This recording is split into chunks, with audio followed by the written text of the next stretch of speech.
Welcome back, loyal fight fans, to Unboxing. Eat that shit up. I'm your humble host, Tummy Tom. I am the body snatcher, and I would pound my chest for you, but I got my little friend here, and I don't want to scare him, okay? This is Guinness. We have little guest appearances on the show. One day we might get a dog and have a real boxer to interview. We're going to touch on the fights that had happened. There's a lot to get to. And a big fight coming up this Saturday that means a lot in a stacked welterweight division in boxing, in Porter versus Crawford. So we're going to touch on that quite a bit as well. So strap in, gear up. You have just stumbled into the greatest boxing podcast that there ever was or ever will be, where we have small animals guest appear on here for us. Let's jump right into the Benavidez versus Kyron Davis fight. Benavidez stops Kyron Davis in the 7th round. Now, of course, a good performance, but as far as Benavidez is concerned and his level of what we expect from him, I think he could have stopped this guy, got him out of there a little bit earlier. It wasn't his greatest performance ever, but he's fighting down to the level of his competition a tiny bit here. Doesn't mean that he's still not a contender for a Canelo fight. He's absolutely ready for that. Not that I predict he'd win that, but definitely give Canelo some problems at the very least. He's definitely more than ready for that now. But not this fight, so to speak, as people wanted to watch him and just after Canelo fought and on that same platform of Showtime, just to kind of be like, let's compare the two. No, this fight isn't it doesn't contend him for that. But him as a fighter, he is ready for a Canelo fight, no doubt. But nonetheless, yeah, stops Kyron Davis in the 7th round. Good knockout. Good body work. Just Benavidez stuff at a touch of a slower pace than we're used to from him, but still very fast paced. Just throwing his hands, putting his combinations together well, going to the body well, and mixing it back up top. Those long, rangy arms he can get around with the hooks. He breaks the guard with his straights and his jabs. So it was good stuff. Then we got Kiko Martinez screwing up our parlay that we put together as he KOs Kid Galahad in the 6th round. I'm not going to hear it from anybody. No one saw this coming. No one could predict such a thing. Vicious right hand sits him down at the end of round 5. He gets up for round 6. That same right hand catches him again and puts him out almost kind of cold. Now, were these the only two shots that Kiko Martinez landed in the whole fight? Quite possibly. He was getting owned before that. The fight going much as I expected with Kid Galahad, just absolutely, owning him, getting off the angle, putting his punches together well, being very elusive in there. But this was his downfall as well, to get caught with a lucky shot. He doesn't have a standard style of your kind of ground, your base line boxing. I got all my stuff together. I put my guard up like this. I step in and I step out and I step back in, sort of thing. He's very unorthodox. He cuts the angles like a Lomachenko does, which is brilliant to watch. But that's the thing about this style is if it's so hard to pull. This is the reason people can't just go out there and look phenomenal like a Lomachenko can, because anybody would. If they could cut the angles and feel safe with that for a whole fight, make these beautiful adjustments, mid-fight to do and try different things, then everybody would. But everybody can't do that because even if you can physically cut a good angle real quick, even if you were a good counter puncher, things like that, you can't put all this stuff together. Even if you have good footwork, all that stuff being put into a perfect package together where you actually feel safe doing it, because you're not going out there doing that, taking chances and saying, hey, I want to look cool, and hopefully I don't get knocked out viciously leaning into something as I, use all the footwork, head movement, and angles in the world. That's why you don't see a lot of people doing it. Now, Kid Galahad does do it very well. It's not bashing. He does do it very well. So he was doing that, but that even with him, even being able to make that work for him, being a world champion, having a long career before being a world champion of winning fights and fighting in this fashion, he's very elusive. He's very crafty in there, but he's not. And he is comfortable in doing it. But see, even him, he got caught. That is the risk that you play when you are stepping away, getting off the angle, and this is what happened to him. Is Kiko Martinez. Kiko Martinez didn't cut an angle on him and then is on the side of him and hits him. Kiko's standing right in front of him like he was the whole fight, while Kid Galahad's teeing off on him. And it's a defensive mechanism, which I don't agree with this. I only like getting off of the angle really for offensive purposes, for countering purposes. When you're not throwing your hands and Kiko's in front of him about to throw punches, he steps off his own angle to put his body to the side of Martinez. And Martinez looping hard right hand comes around the guard while he's sideways and cracks him good in the face, and down he goes. And then same shot instantly as soon as round 6 opens up, sits him down for good. So credit to Kiko Martinez. Also fuck you because you ruined my parlay. But then we had another upset. Now this one we didn't touch on betting wise because there was a reason for that. Now I'm not going to pretend now that, I knew everything. We didn't bet on Baumgardner to defeat Terry Harper either because I wasn't confident of that. But I didn't feel safe placing bet. Terry Harper as a good favorite for this fight got absolutely her ass handed to her. This was the opposite of the Kiko Martinez fight where his, a shot lands finally, and I just keep trying for that one knockout, and it happens for me. This is the opposite. This was Baumgardner coming in with a better game plan, being a better boxer, having more range, being confident in her ability, and her job was finding Terry Harper first every time.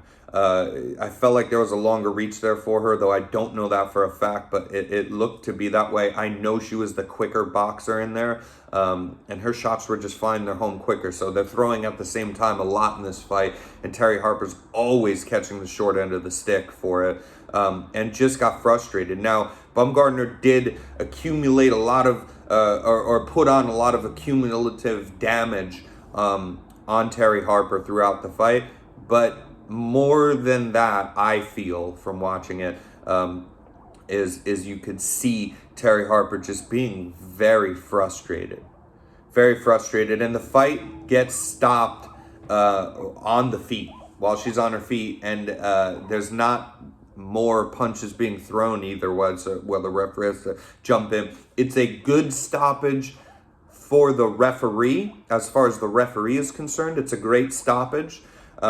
Because Terry Harper turned her back to her opponent after getting hit one good time, but she's totally on her feet, and she just turned her back away from her opponent, and then the ref steps in because the ref's going to come in when you do something like that.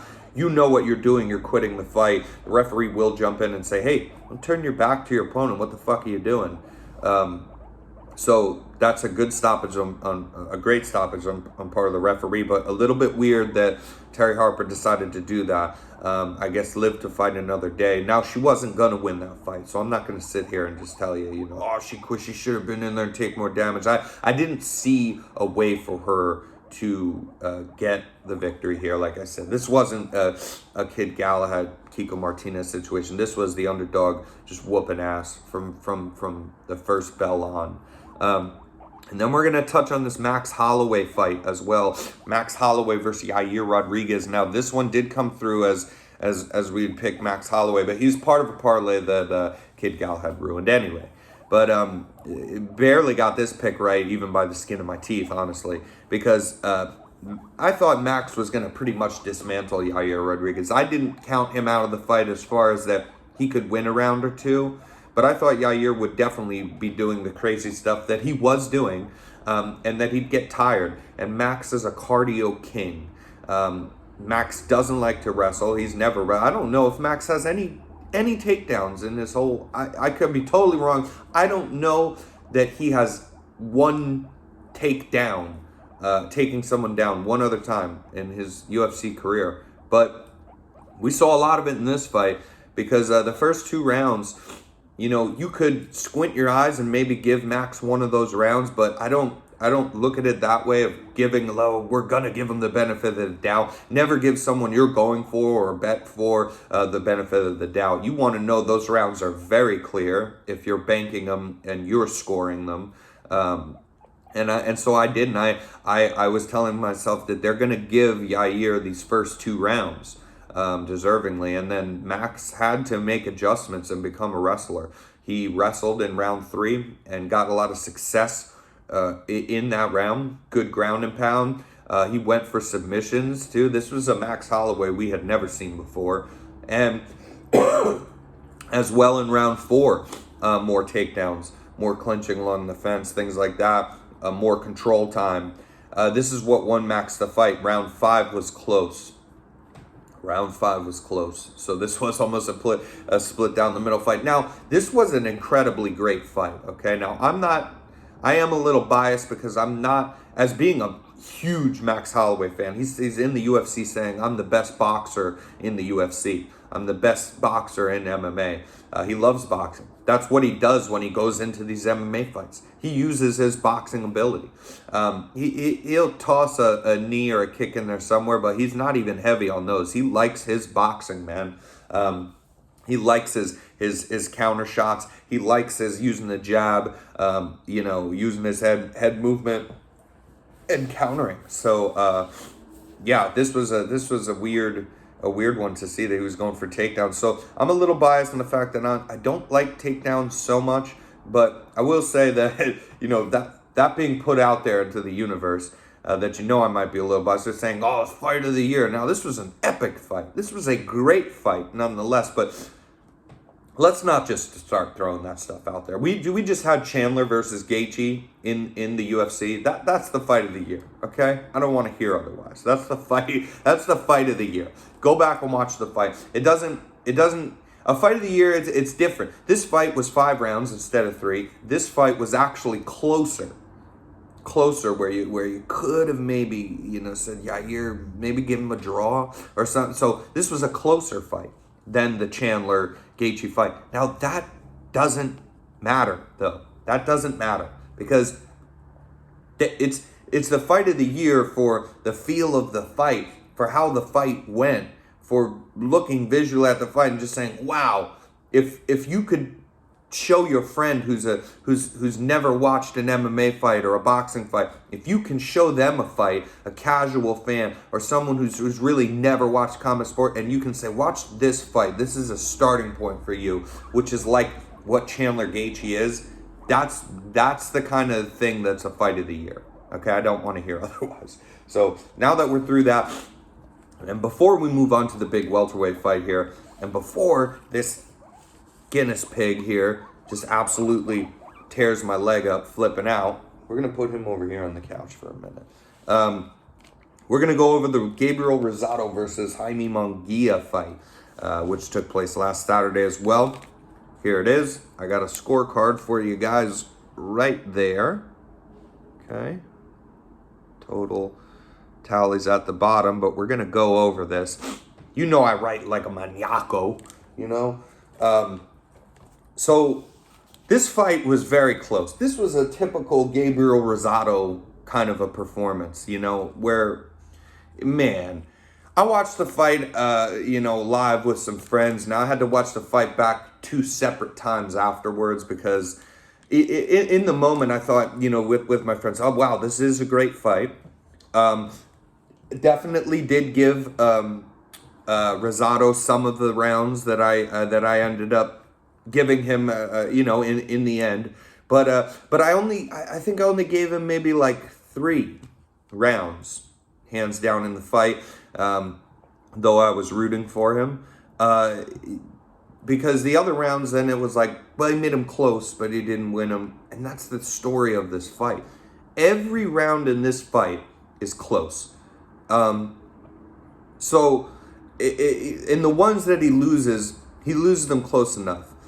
The ones that he wins, it's not like, oh my God, they're the most dominant thing ever. That they're close for, as far as credit to Jaime Munguia.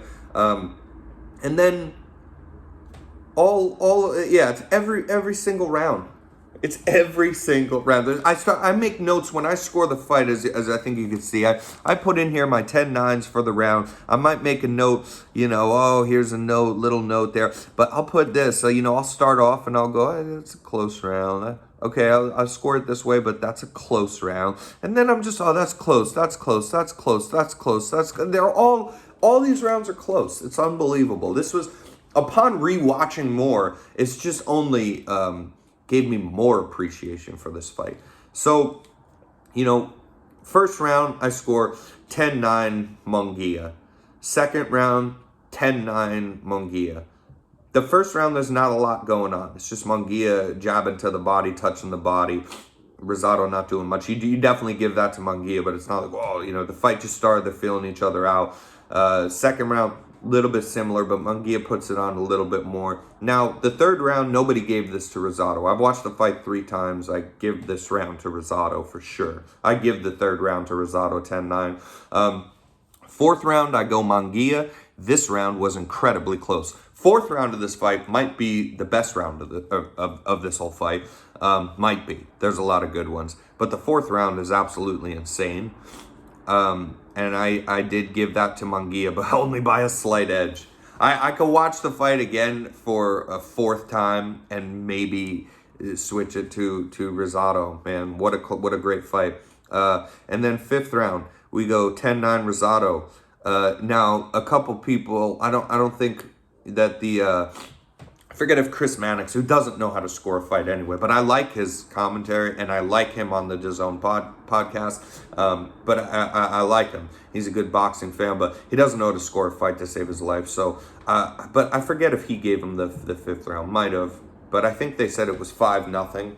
I gave him the third. I think the third round actually is not debatable. Now, if you want to debate the fifth round, that's up for grabs, but I give him the fifth round. The sixth round is very close and an epic fight, but in the sixth round, Rosado, so Munguia's putting on punishment on Rosado. Munguia, the story of this fight is that Munguia has way more, he's letting his hands go way more. His combinations are like 6-8 damn combinations. And he'll just go up to the guard if nothing's popping and he rips down to the body. He does very well. And he comes out kind of every round's kind of the same in the sense that he comes out and he does this and he puts on work early and then kind of trails off towards the end of the fight. And in the last 10 seconds of each round, Rosado tries purposely to rally in an incredible fashion, and does in a lot of these rounds, and this was one of them, and he hurts Munguia, and so I give him that round. The seventh round, I go Munguia. Eighth round, then that's damn close, but I go Rosado. He hurts Munguia in this round. He hurts him with an overhand right, followed up by a straight jab that whips his head back, puts him up to the ropes, and he looks for a split second hurt.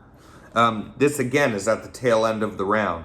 So these rounds are hard to score because you have Munguia definitely landing more punches on Gabriel Rosado in almost every single round. You have him putting his combinations together very well, and you have him owning the first half of almost all of these rounds. But then you have the effectiveness. A lot of these are slipping off. He did go to the body well on Rosado, but a lot of these are slipping off of the gloves up top. A lot of these are barely kind of getting through the guard if they do at all.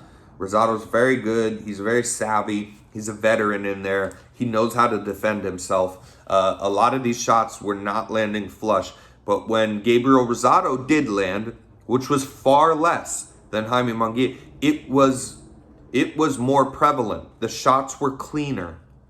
He landed where there was no guard up. He's landing not around gloves. There's no glove up by him when he's landing on the face. It's a hard fight to score.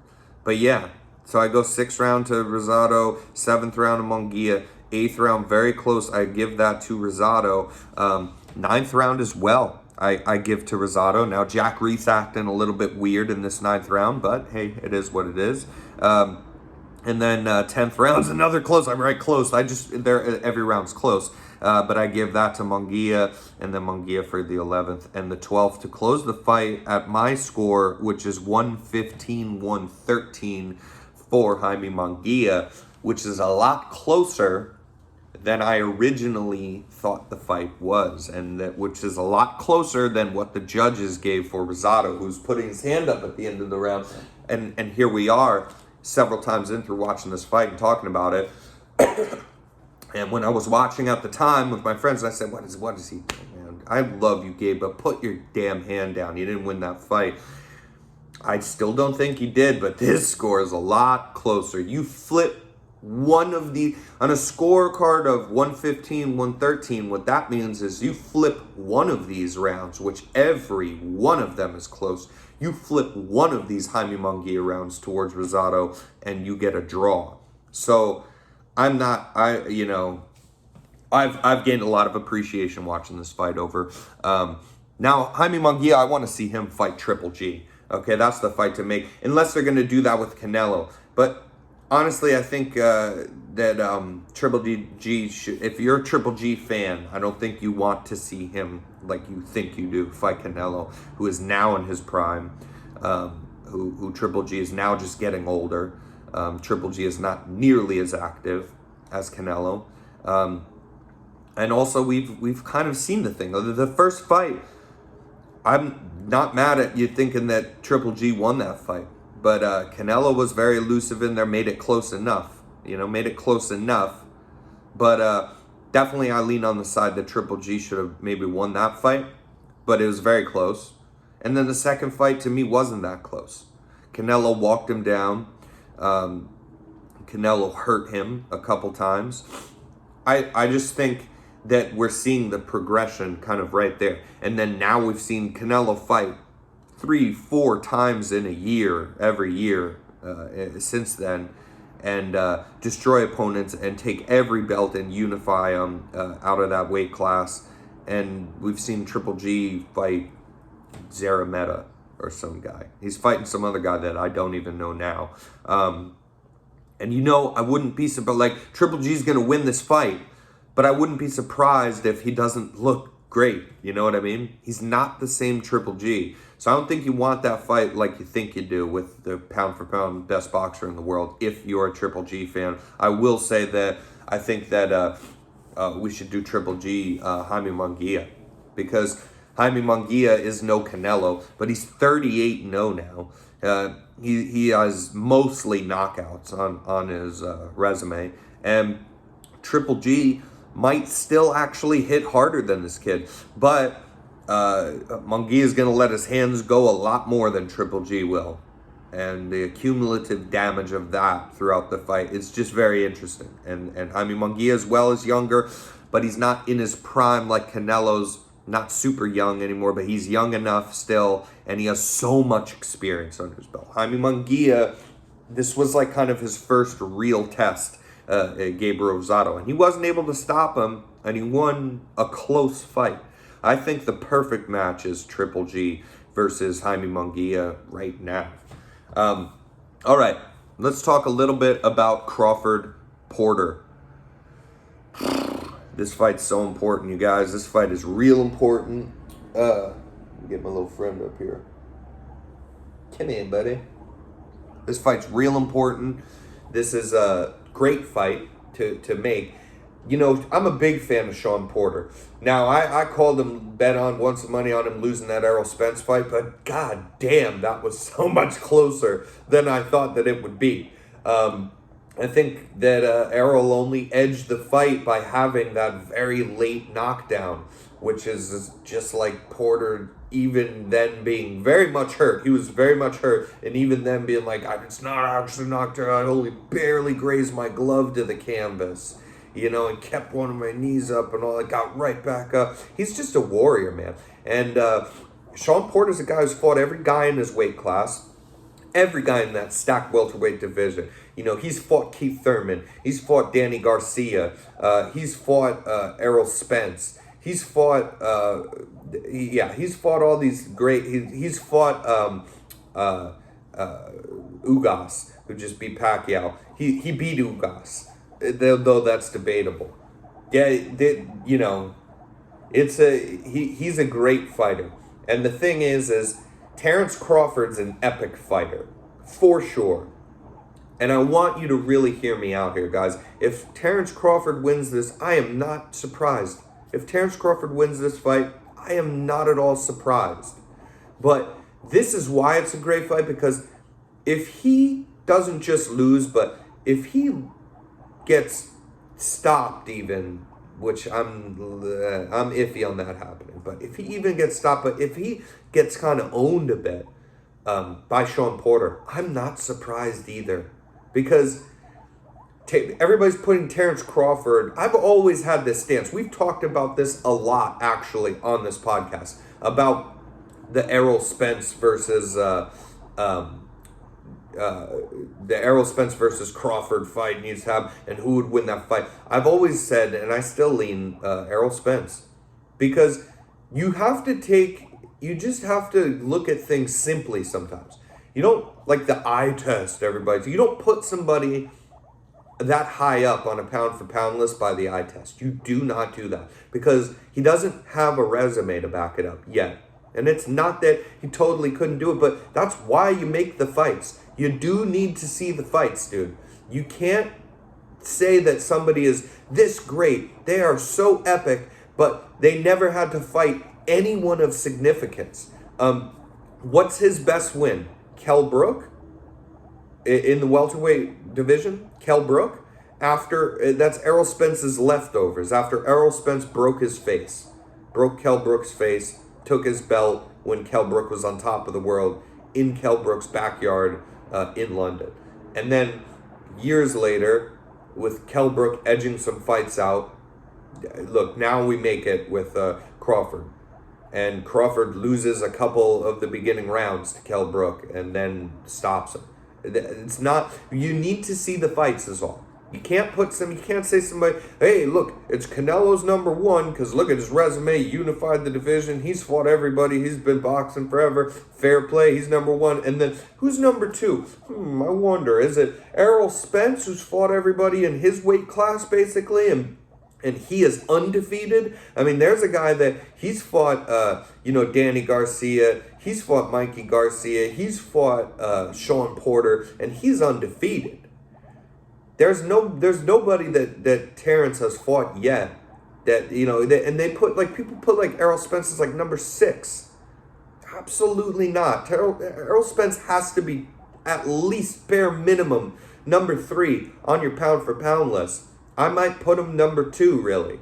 But people just place Crawford in that number 2 spot. Crawford deserves to be on the pound for pound list. It's closer down by the back end. It's in the middle. He's at most he's around number 5 or something. He's not over he's not over Errol Spence. People have that wrong, and I will die on that hill. They have that wrong. We have to see these fights. You have to show. You can't go on an eye test. I can't shadow box for you or beat up my neighbor or some young kid walking down the street, or take an Uber or a Lyft somewhere and then beat up the Uber driver, and then you say, wow, he looked fucking good in there. He looked fucking good in there, man. You see him beating the shit out of that cab driver? Yeah, the eye test, he looks great. But then I never fight anyone who knows how to fight well. You see how that doesn't work, right? And then it's like, but you know what? He doesn't have to fight those guys. I think he'd beat them. The fuck does that mean? Of course he has to fight those guys. But this is a good thing, because now we're going to see him fight one. And we're still going to need to see the Errol Spence fight if he wins. Of course we do. That's what I'm saying. But anyways, the odds for this fight is a little extravagant as well. I don't agree with them. I think this is a 50-50 fight. or close to it. I think if I had to make the odds, I would have Crawford as a favorite, but only like a minus 180 or so, minus 160, a very slight favorite. I think the fight's that close. They have Terrence Crawford at almost a minus 800. You're going to get, I think it's plus 580 right now for Sean Porter to win. Not a bad bet but we'll touch on that later. We're gonna try to do it on. Listen, guys, I'm gonna try to do it on Friday. Sometimes it's Saturday morning. I'll get to you before the fights. If you stay up on the channel, I'll give you the picks. And we're gonna do that again, hopefully on Friday or Saturday morning at the very latest. And we're gonna set up some good picks that I'll go over. But I think I'm liking more that the fight goes the distance.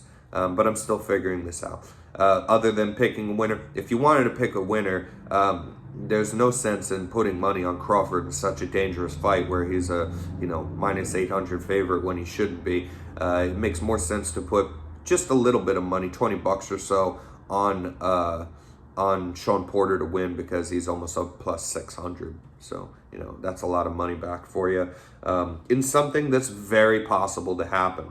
And we'll get back to you on this, but I'm thinking that I'm liking the betting on the fight going the distance is like a minus 170, and I actually feel like the fight will go I feel more confident than picking a winner. I feel confident in telling you that the fight will go the distance, and those are good odds for that. That's almost even odds there. Attach that to some other parlays, but we'll get back to you on that. And until next time, loyal fight fans, stay loyal. This is Guinness, and he's just going off over here, okay? So yeah, until next time, stay loyal. We'll see you on Friday or Saturday. We'll give you those picks.